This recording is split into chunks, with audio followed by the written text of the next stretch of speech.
নমস্কার বন্ধুরা, welcome to my channel spice and strength. আজ আমি আপনাদের সঙ্গে একটি মোগলাই রান্নার রেসিপি শেয়ার করতে চলেছি। সেটি হচ্ছে মাটন রেজালা। চলুন তাহলে দেখা যাক এই রান্নাটির জন্য কি কি উপকরণ লাগবে। এবার মাটন রেজালা তৈরি করতে আপনাদের যা যা লাগবে আমি সেগুলো দেখাচ্ছি। আপনাদের লাগবে প্রথমে হচ্ছে মাটন। এই মাটনের কাটটা আপনাদের দেখতে হবে, যে কোনো মাটন না, এটা মাটন রেজালা করতে গেলে এই রকম রিবসের এই পার্টটা আপনাদের নিতে হবে। সিনার এইরকমভাবে মাটনটাকে কাটিয়ে আনতে হবে, যার মধ্যে একটু করে ফ্যাট লাগা থাকবে। আর মাটনের এই পোর্শনটাকে দিয়ে মাটন রেজালা সব থেকে ভালো হয়। এই পোর্শনটা আপনাদের রাখবে, অল্প করে ফ্যাট দিয়ে ওলা এই মাটনের পোর্শনটা এইভাবে কাটিয়ে আনতে হবে। তার সঙ্গে লাগবে গোটা শুকনো লঙ্কা, তেজপাতা, জায়ফল, লবঙ্গ, দারচিনি, এলাচ, পোস্ত, মৌরি, ধনে, জিরে, 12 থেকে 14টা কাজু। আর লাগছে আলু বখরা, কাঁচা লঙ্কা, চিনি, নুন, দই। এখানে লাগছে রোজ ওয়াটার কিংবা আপনারা কেওড়ার জল ইউজ করতে পারেন। কেওড়ার জলটা হচ্ছে বেশি ভালো উইথ মাটন রেজালা, বাট কেউ যদি কেওড়া পছন্দ না করেন, আজ আমার বাড়িতে কেওড়ার জল নেই, তো আমি এটাকে রোজ ওয়াটার দিচ্ছি। তার সঙ্গে লাগবে তেল। এটা সাদা তেলেও করতে পারেন, সর্ষের তেলেও করতে পারেন, যে তেলটা আপনাদের পছন্দের সেই তেলেই করতে পারেন। তার সঙ্গে লাগবে রসুন, পেঁয়াজ, আদা।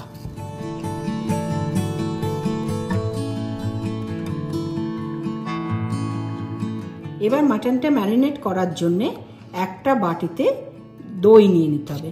আমরা এখানে 1 কাপের মতো দই নিচ্ছি।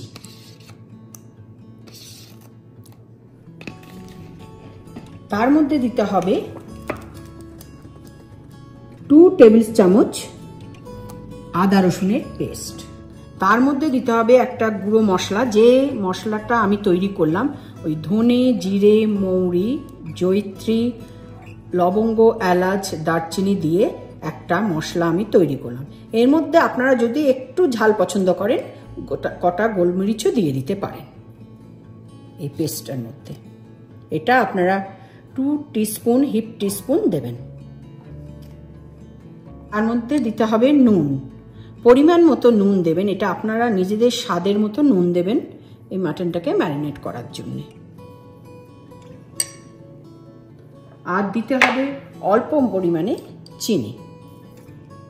এই মশলাটাকে ভালো করে মিক্স করে নিতে হবে।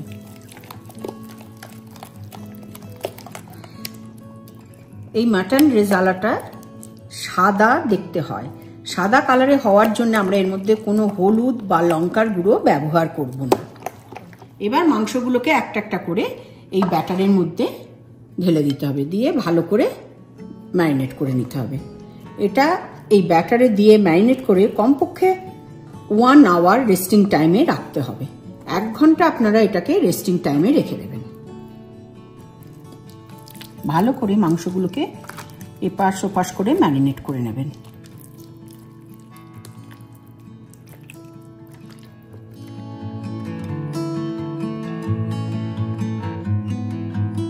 এবার একটা কড়াতে সাদা তেল দিয়ে, আমি এটার মধ্যে সাদা তেল দিচ্ছি। সাদা তেল দিয়ে এটা প্রথমে শুকনো লঙ্কাটা ভেজে তুলবো আর পেঁয়াজের একটা বারিস্তা মতো করে নেব, তাই জন্য একটু বেশি তেল লাগছে।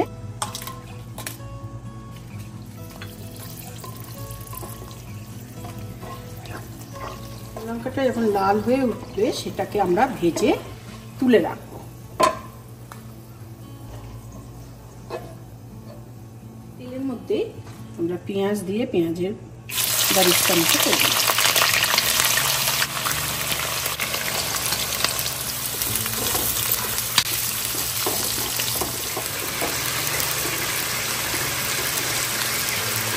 ওইদিকে পেঁয়াজের বারিস্তা হচ্ছে, আর আরেকদিকে আমরা একটা ফ্রাই প্যান চাপিয়ে সেটাকে গরম করে নিচ্ছি। আর এখানে দেখুন মাটনটা এবার 1 ঘন্টার উপর ম্যারিনেট করা হয়ে গেছে। আমরা এবার মাটনটাকে একটা একটা করে একটু ভেজে তুলব।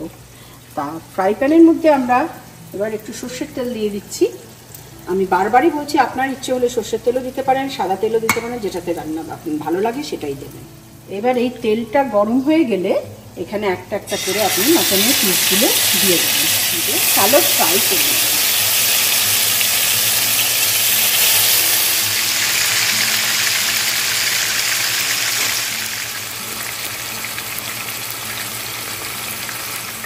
এবার এক পিঠটা হয়ে গেলে আর এক পিঠটা আস্তে করে পাল্টে দিতে হবে।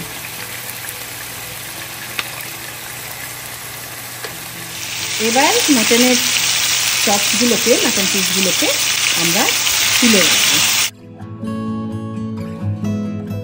এবার পেঁয়াজটা তুলে নিয়ে ওই তেলের মধ্যে একটু গরম মশলা আর তেজপাতা দিয়ে দিতে হবে। তা আমি ওখানে দারচিনি, 4টে এলাচ, লবঙ্গ আর 2টো এলাচ দিলাম। তার মধ্যে দিতে হবে তেজপাতা। এবার এইটা গরম হলে ওই যে মাংসটা ম্যারিনেট করেছিলাম সেই যে মশলাটা, সেটা আমরা এর মধ্যে ঢেলে দেবো। যেটা এক্সেস মশলা আছে সেই মশলাটা আমি এর মধ্যে ঢেলে দেবো।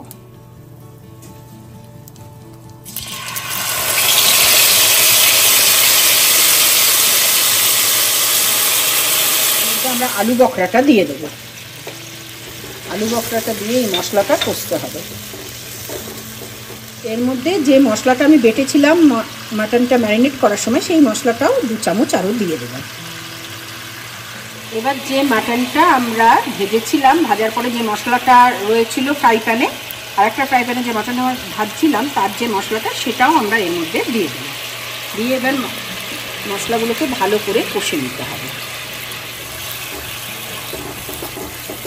এবার মশলাটা যখন তেল ছেড়ে আসবে, ওর মধ্যে 2 চামচ দইকে একটু ফেটিয়ে ঢেলে দেবেন। আর দইটা সবসময় নর্মাল টেম্পারেচারে দিয়ে ঢাকবেন, কারণ নালে এটা ফেটে যেতে পারে, দইটা ফেটে যেতে পারে।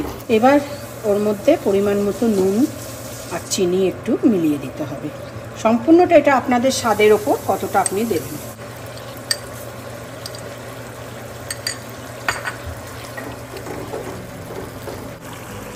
এবার মাটনগুলো একটা একটা করে ওই মশলার মধ্যে দিয়ে দেবেন, দিয়ে ভালো করে এবার রান্না করতে হবে।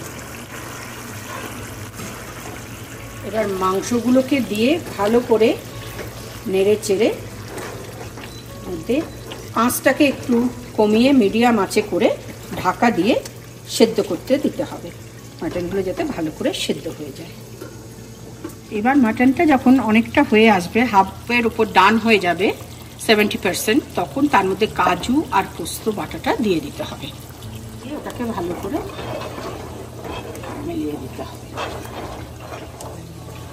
কাজু পোস্ত পেস্টটা দেওয়ার পর ওর মধ্যে কটা কাঁচা লঙ্কা দিয়ে দেবে, 4-5টা কাঁচা লঙ্কা দিয়ে দিতে হবে।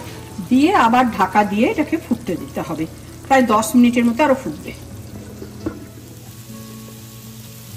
এবার 10 মিনিট হয়ে গেছে। 10 মিনিট বাদে আমরা ঢাকা খুলে ওর মধ্যে যে পেঁয়াজ বারিস্তাটা করে রেখেছিলাম সেটা দিয়ে দেবো। দিয়ে এটা ভালো করে মিশিয়ে দেবো। দিয়ে এটাকে আরও 5 মিনিট আমাদের ফুটতে দিতে হবে। পেঁয়াজ বেরেস্তাটা দেওয়ার পর আর 5 মিনিট আমরা ভালো করে ঢাকা দিয়ে ফুটতে দেবো। এবার 5 মিনিট বাদে দেখুন কি সুন্দর তেলটা ভেসে এসছে। এবার এর মধ্যে এই শুকনো লঙ্কা যেগুলো আমি আগে থেকে ভেজে রেখেছিলাম তুলে, সেই শুকনো লঙ্কাগুলো ওপরে দিয়ে দিতে হবে।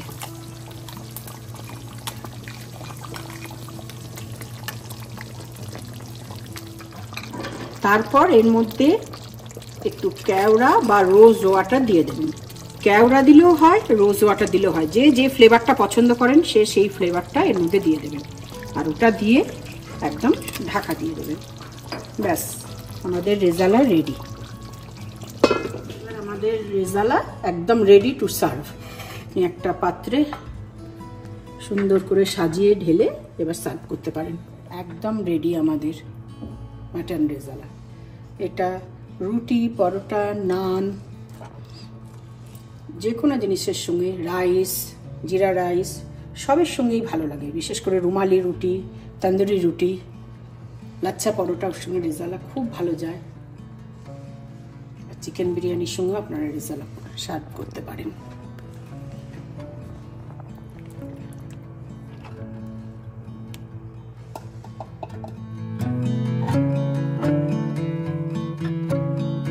আজকের ভিডিওটি কেমন লাগলো অবশ্যই কমেন্ট করে জানাবেন। ভালো লাগলে লাইক শেয়ার করবেন আর আমার চ্যানেলটিকে সাবস্ক্রাইব করে আমার পাশে থাকবেন। এই ভিডিওটির রেসিপি ডেসক্রিপশন বক্সে শেয়ার করা আছে, আপনারা চাইলে ডেসক্রিপশন বক্সে গিয়ে ফুল রেসিপিটি দেখতে পারবেন। দেখা হচ্ছে পরের ভিডিওতে, ততদিন ভালো থাকবেন, সুস্থ থাকবেন। নমস্কার।